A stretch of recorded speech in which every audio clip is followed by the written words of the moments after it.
Advocate আসাদের যে Facebook ID আছে, আপনারা দয়া করে ঘাটবেন। সেখান থেকে এই স্বৈরাচার ফ্যাসিস্ট পতনের আন্দোলনের সাথে সে রাজনীতিতে জড়িত ছিল। সে সবসময় জাতীয়তাবাদী আইনজীবী ফোরামের সদস্য ছিল। সে কোনোদিন অন্য রাজনৈতিক দলের সাথে জড়িত ছিল না। আমাদের সেই মর্মে ভিডিও ফুটেজ, অডিও ফুটেজ এবং তার ফেসবুক আইডি এবং তার রাজনৈতিক কর্মকাণ্ড ফ্যাসিস্টের বিরুদ্ধে আমাদের সাথে সে সবসময় ছিল। আমরা এই বিষয়ে এসপি সাহেবকে বলার পরেও তিনি কোনো গুরুত্ব দিচ্ছেন না। বরঞ্চ যারা ফ্যাসিস্টের বড় বড় দোষর, তারা এখনো নীলফামারীতে ঘুরে বেড়াচ্ছে।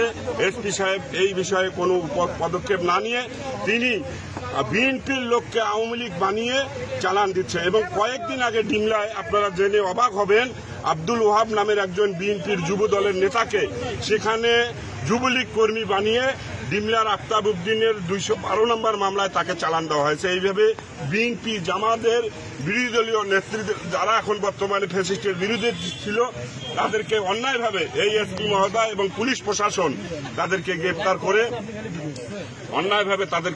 করে থানায় দিতে যাচ্ছে। এবং কয়েকদিন আগে আপনারা আরো জেনে অবাক হবেন, নীলফামারী জেলার যে সৈয়দপুর শহর আছে, সেই শহরে আমাদের পারভেজ তারকাটা, আলম তারকাটা নামের ফ্যাক্টরি রয়েছে। সেই ফ্যাক্টরির চাচা চাচিদের সাথে তাদের পারিবারিকভাবে দীর্ঘদিনের বিরোধ।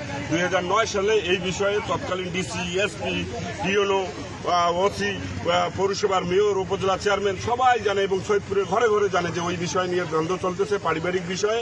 এবং সেই বিষয়ে গত 5ই আগস্টে ফ্যাসিস্ট পড়ে যাওয়ার পর স্থানীয়ভাবে ওখানে ওসি সাহেবের নির্দেশে আমরা ওখানে, ওসি সাহেব ছিল, প্রশাসনের লোক ছিল, সবাই মিলে তাকে মীমাংসা করা দেওয়ার পর ওই মহিলা পরবর্তীতে এসে এসপিকে বলে একটি মিথ্যা মামলা রেকর্ড করিয়েছিলেন।